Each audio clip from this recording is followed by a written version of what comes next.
My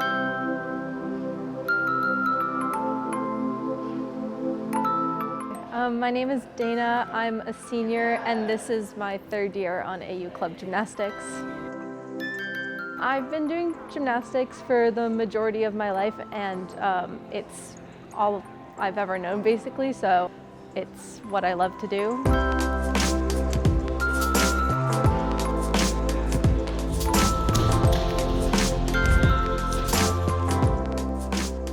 I think people don't understand how mental the sport is.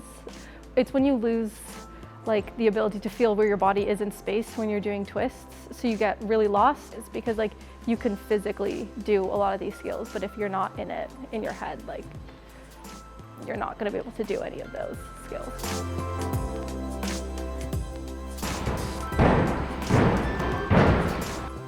I guess it depends. If I'm doing it at competition, I'm really nervous, I guess, during my routines, but also kind of exhausted. And I guess my main focus during the routine is just to keep thinking about all of my corrections that I've gotten. So I'm not really thinking about much else that's happening outside and just kind of focusing on what I need to do. I think in gymnastics in general, mental blocks have always been kind of the hardest part of the sport. Okay, so it's kind of when you're you can physically do the skill, and it's a skill that you've been doing all your life, but it's kind of your mind that's stopping you from doing it. So I would always run up to do the skill and then stop mid-skill, or right before I had to do the skill. So it's really a mental thing, as the name says. I think it is, or at least for me, to not give up. A lot of skills take so long to be able to get, so continuing to work on it, and sometimes going back to the beginning to try to figure out what's happening there, and starting over can always help, because if you're doing really hard skills, sometimes you kind of get caught up in that.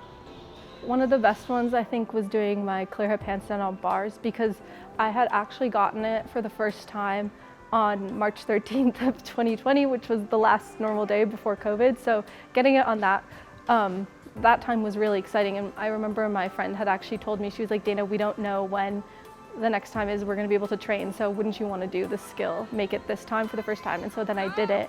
Yeah! And then obviously I couldn't go back for a while, so once I came back to gymnastics, having to relearn all of those skills, and then it took a really long time until I got it again, and then that feeling was also a really great feeling, to have to get it twice.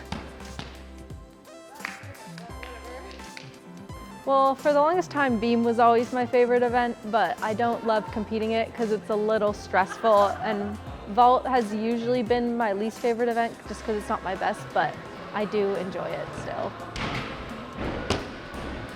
I've met some of my best friends in this club, and we always have a lot of fun at practice. Deep is strong. There's this misconception that gymnastics is an individual sport, because so much of it is individual, but a team can be one of the most important parts of gymnastics, because it can be very lonely if you think of it as an independent sport. So I feel now in AU Club Gymnastics, having a team has been one of the best parts, because we're all here to support each other, and we're always having fun.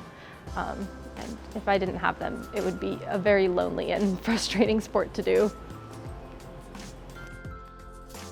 I'm looking forward to this upcoming season because it's my senior season, and probably one of the last year, and the last year I'll be able to compete on the team. So I'm looking forward to our competitions, and then hopefully nationals in the spring. When you've been struggling with a skill for so long, to finally be able to do it successfully is a really exciting feeling, especially when your whole team is there behind you and you do it for the first time, that everyone is really excited for you. That can be one of the best feelings, I feel in gymnastics.